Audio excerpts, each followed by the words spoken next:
Good morning. हामी बेनीबाट अब कता जाँदैछौँ रे झन्जी? मेरो पनि गुड मर्निङ तपाईँलाई। हामी चाहिँ बेनीबाट फुलाचोर जाँदैछौँ। फुलाचौर? हजुर, फुलाचौर हुँदै अरू गाउँ पनि जान्छौँ हामी। फुलाचोर हुँदै चिप्लिटी हुँदै हजुर हामी पूर्ण गाउँ गाउँपालिका हाम्रो बेनी नगरपालिका। हजुर, बेनी नगरपालिका। त्यसपछि विविध कुरा अहिले हामी अपडेट। पूर्व विज्ञान तथा प्रविधि शिक्षा मन्त्री महावीर पुन तपाईँहरूको घर दैलोमा आइसक्नु भएको छ। त्यसैले गर्दा सम्पूर्ण फुलाचोरवासीलाई छिटोभन्दा छिटो उपस्थित भइदिनको लागि हार्दिक अनुरोध गर्दछौँ। धन्यवाद। अगाडिको मान्छेको काम के हो भन्दाखेरि अब देखाउने बाटो देखाउने मान्छेहरू त कता नेप्टेचर पुगेर फर्केको हामी। तपाईँलाई त्यो फुलाचोर जानेको लेफ्ट छिर्नुहोस् त भनेको। नेप्टेचर पुगेर फर्केको हामी। धन्यवाद तपाईँलाई नेप्टेचर पुगेकोमा है। देख्नु भयो त्यो धन्यवाद होइन थियो नकुटेर मात्रै हो। धन्यवाद। चुनाव जितिसकेपछि कुद्ने हो क्या अब तपाईँले। ल जामा अब उता ढिला नगर्ने। अनि उहाँ पुगे यता पो हुनुपर्ने भनेर त्यहाँ बाटोमा मान्छेलाई सोधेर त अलि अप्ठ्यारै थियो कि बाटो पनि। ल बुढा हो केटाकेटीहरू सब ल केटाकेटी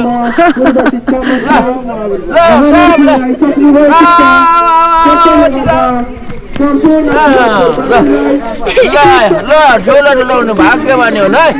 ल म हजुरले राजीनामा दिएपछि यो कन्भोकेसन प्रोग्राम पनि त्यही हापेको मान्छे हो। ल तिमीहरू पनि आऊ। अहिले फोटा खिच्ने अहिले फोटा खिच्ने हाँस है दाँत देखा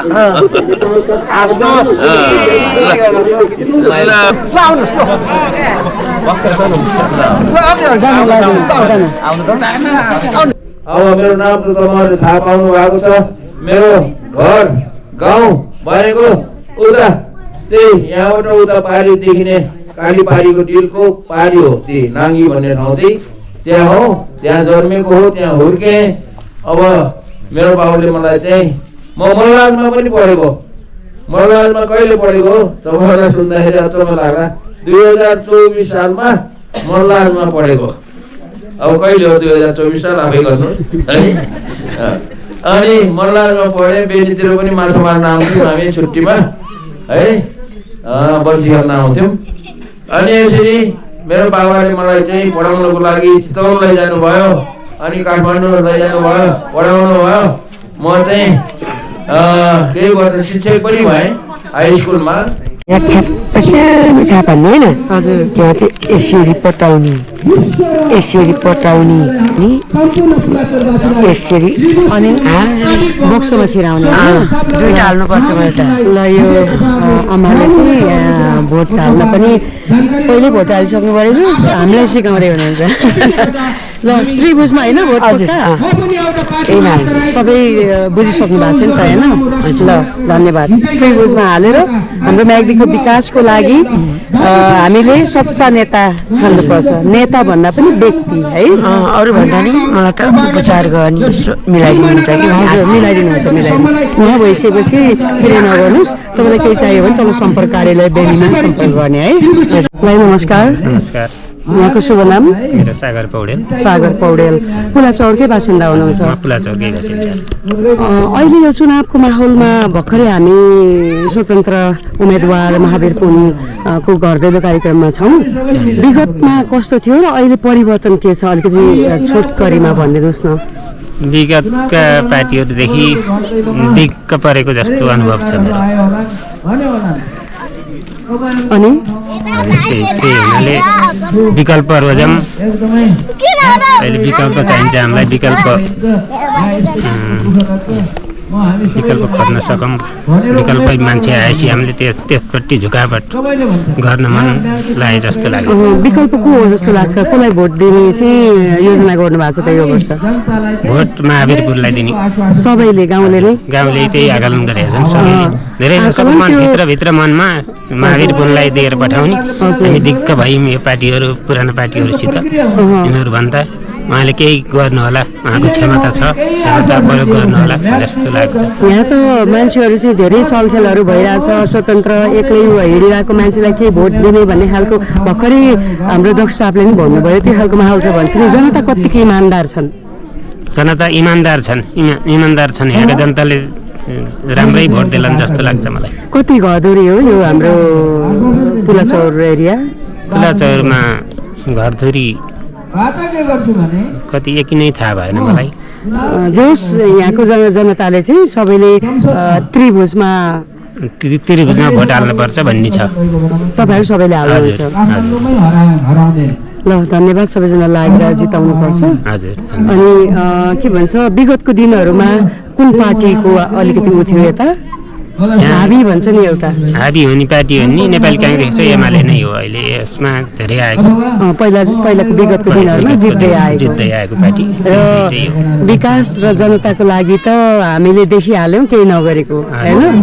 भइसकेपछि अब हामीले छिटफिट विकास त अब नभएको होइन, हुने भयो। राज्यको पैसा आएपछि अब म्याग्दीलाई छुट्याएको पैसा म्याग्दीमा खर्च त गर्नै पर्यो, त्यो सामान्य कुरा त भइराखेको छ नि। तर जनताले सोचे जस्तो काम भएको छ। त्यसैले अब हामी परिवर्तनको लागि पनि त्रिभुजमा भोट हाल्नुपर्छ भन्ने लाग्छ मलाई। हजुर धन्यवाद। र तपाईँहरूले भन्ने लाग्छ भन्दा पनि कन्फिडेन्ट भएर भन्नुपर्छ भनेर सबैलाई त्यो खालको मेसेज, त्यो खालको खबर समाचार सूचना पुर्याउनु पर्यो है त। ल धन्यवाद।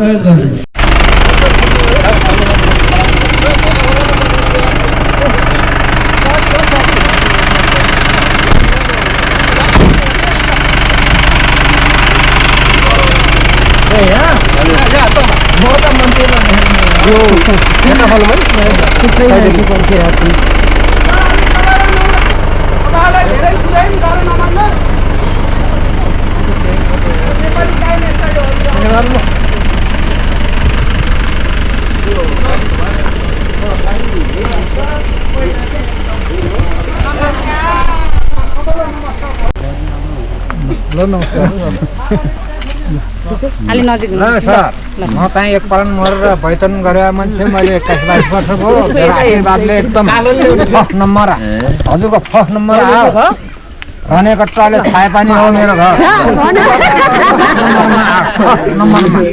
नजानु भनेर भनेको उहाँ छोरा। हजुर हजुर सबै यो टोलीले त सबैले खोजेछन् के, तर अब हजुरभन्दा सिनियर मान्छेहरूले के गर्नुहुन्छ भन्ने नै मेरो सोचाइ छ। बोलाउनु भएको तपाईँले मैले अस्ति फोन गरेर भनेको थिएँ नि, छोराहरूले पनि तपाईँ त्यता नयाँ गाउँतिर पनि सबै तिर्नुहुन्छ भोट हाल्नु भन्नुभयो। म तपाईँलाई जानकारी बनाएको थिएँ, भेट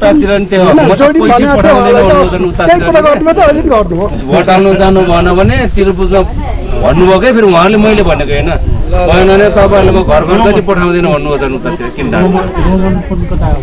रोमनपुर नाइका उहीँ पढ हेडमास्टर हुनुहुन्छ गाउँमा।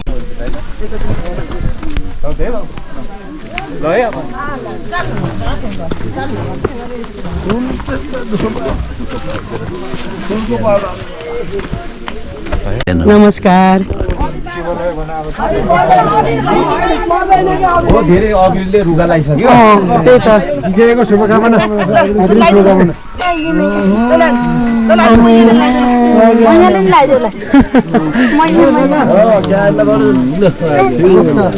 नमस्कार सबैलाई नमस्कार। नमस्ते नमस्ते। ल सानीहरूले पनि दिए नि त, उहाँहरूलाई कुर्सी राखिदिनु न।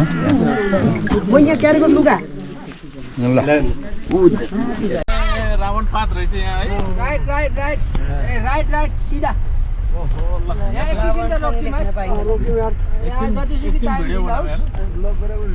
ल घुम्दै घुम्दै हामी रावण पार्क पनि पुग्यौँ। त्यो रावणको मूर्ति बनाइएको रहेछ। यसमा अब केही होला स्टोरीहरू, विविध कथाहरू, अब त्यो थाहा भएन। हजुर मन्दिरमा रामर पाठ भन्दैछ, तुला पौलस्ते फेरि भन्नु त। तुलाहा पौलस्ते, तुलाहा पौलस्ते, हजुर रामर पाठ। हजुर अर्ग्यानिक जस्तो छ। अब भारतकै अर्ग्यानिक होला खुर्सानी कार्य तोरी पानी होइन यो। नमस्कार। नमस्कार। रामबहादुर रामबहादुर विश्वकर्मा। घरकारी तपाईँको पुला डाँडा पुला चौर बेनी नगरपालिका 5 पुला चौर पुला डाँडा बस्ती पुला डाँडा। ए हजुर, हुन त हामीले केही मान्छेहरूसँग त्यहाँ अन्तर्क्रियाहरू गऱ्यौँ, विचार धारणाहरू बुझ्यौँ। तपाईँ अलिकति त्यहाँको अलिकति अग्रसर व्यक्ति भएको हिसाबले चाहिँ कस्तो छ त्यहाँको माहौल? त्यहाँको माहौल राम्रो छ, मैले राम्रो बनाएको छु। म पनि यो 35 वर्ष भयो म यो माओवादीमा आस्था राखेर म 43 सालबाट नै म मोटो मसाल बनेर हिँडेको थिएँ। 35 वर्षमा मैले भोट दिएँ, माओवादीलाई दिएँ, उसको समर्थनमा नै मैले हिँडेँ र वार्ड कार्यालयको वार्ड कमिटीको पनि अध्यक्ष म अझै पनि थिएँ। मैले त्यो परित्याग गरी म महावीरको स्वतन्त्र उम्मेदवारमा म अहिले प्रवेश गरेको छु र हालियो पुरानो पार्टीलाई जिताइयो, सहयोग गरियो, प्रचार प्रसारमा हिँडियो, चुनाव पनि लडियो, चुनाव पनि हारियो वार्डमा। र त्यसैले मलाई अहिले यो देशको अवस्था र देशको यो आन्दोलन र जो हाम्रा सानसाना भाइ बहिनीहरूको ताकी गोली हाने र 76 जनाको मृत्यु भयो, कतिको अपङ्ग भएर घाइते भएर अझै पनि गर्दैलो कार्यक्रमको सिलसिलामा कोट गाउँ पुगेको छौँ। वाउ, यति राम्रो गाउँ, यति सुन्दर ठाउँ भाग्य नानीले मात्रै देख्न पाउँछ।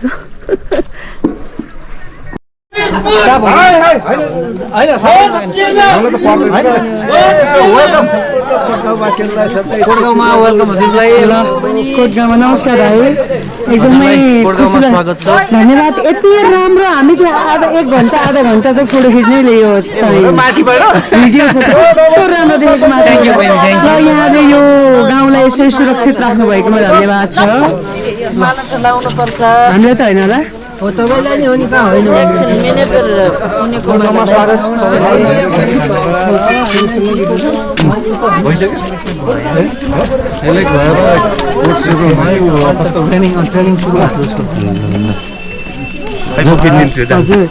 संवाद दिन्छु जानु कि ए म त भो लाउनु होला, हामीले लाउने आएको बेलामा सपना के अरे सपना त्यस्तो छन् कि मैले बिहान चिसो सोधेको है। नमस्कार,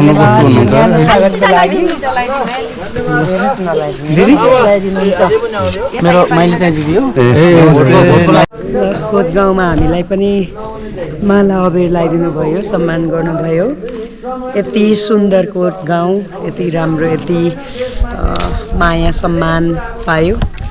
मन्त्रीवाला भाइ आइरहेको छ हामीलाई पनि यहाँनिर। मन्त्री खाने रहर त होइन, जबरजस्ती मन्त्री बनाइदिए होइन। त्यो भदौमा जेनजी आन्दोलन भएपछि मलाई चाहिँ मन्त्री बनाएका हुन्, तर छोटो समय थियो, जम्मा 6 महिनाको लागि मन्त्री भएको, काम गर्नु सक्ने त जम्मा 4 महिना।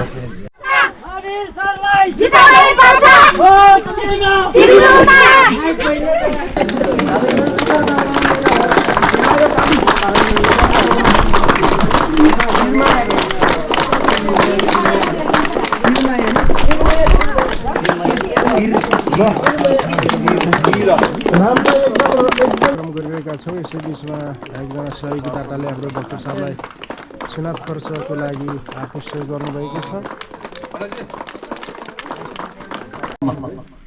पालिका घुमेर पालिकाको जनप्रतिनिधिहरूलाई भेट्छु, अध्यक्षहरू, वडा अध्यक्षहरू होइन, वडा सदस्यहरू, अरू प्रतिनिधिहरू छन्। पालिकाको माग गएर पालिकाको प्रतिनिधिहरूलाई भेटेर पाउने ठाउँ छलफल गर्ने हो। लु के गर्नु छ, के सोचेका छौ पालिकाले।